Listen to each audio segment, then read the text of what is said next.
Bonjour, chers élèves.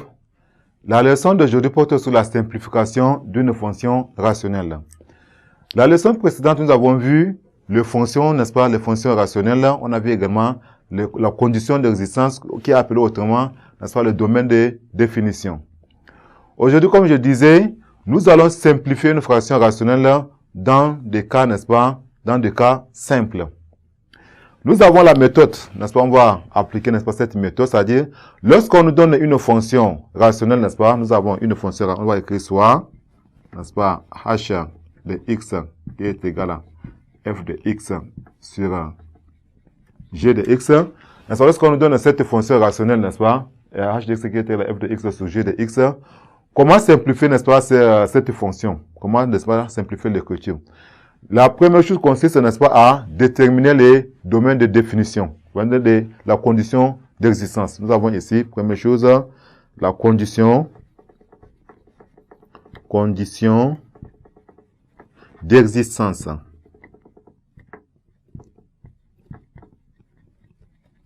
Nous avons la condition d'existence. Deuxièmement, c'est la simplification. Voilà. La simplification. Bien. Voilà donc condition d'existence. Hein. Voilà, c'est I. Existence. Bien, nous allons prendre un exemple, chers élèves. On prend un exemple. Exemple. N'est-ce pas? On considère, n'est-ce pas, la fonction rationnelle. Nous avons h, n'est-ce pas? Donc, c'est la rationnelle h définie par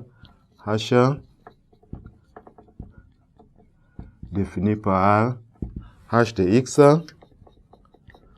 est égal à, nous allons prendre 3x moins 1, n'est-ce pas? 3x moins 1 en facteur de x plus 2, le tout sur x plus 2 en facteur de moins x plus 4. Bien, la première chose consiste, n'est-ce pas, à déterminer le domaine de définition. Le domaine de définition, c'est conditions d'existence, voilà. Le domaine de définition. Maintenant, en 1, on va chercher le domaine de définition. Le domaine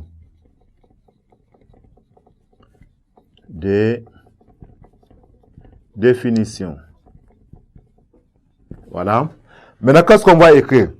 H, n'est-ce pas? H de x existe si et seulement si, on va prendre seulement le dénominateur, nous avons x plus 2 en facteur de moins x plus 4 soit différent de 0. Nous avons x, n'est-ce pas, plus 2 doit être différent de 0 et moins x plus 4 doit être différent de 0.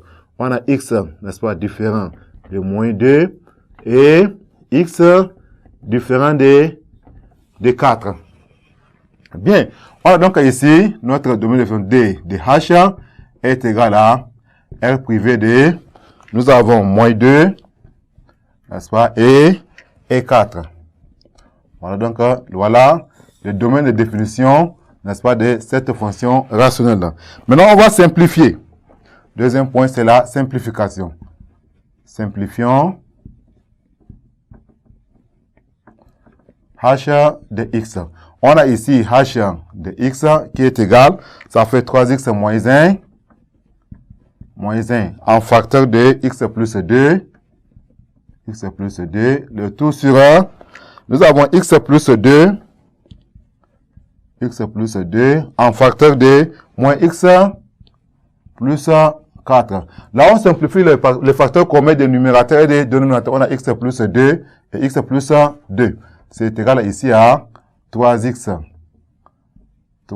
moins, ça c'est 3, x moins 1 sur moins x plus 4. Maintenant, nous allons écrire pour tout x, ou bien quel que soit x, pour tout x, n'est-ce pas, différent de moins 2. Nous avons aussi x différent de de 4, nous allons avoir h de x est égal à 3x moins 1, le tout sur x plus 4. Là, on encadre le tout. Voilà, chers élèves, comment on simplifie une fraction. Nous avons ici, quel que soit x, n'est-ce pas, différent de moins 2, x est différent de moins 4, h de x est égal 3x moins 1 sur moins x, n'est-ce pas, sur moins x plus 4. Voilà donc, n'est-ce pas, c'est tout pour la journée d'aujourd'hui. Merci pour votre attention. À la séance prochaine.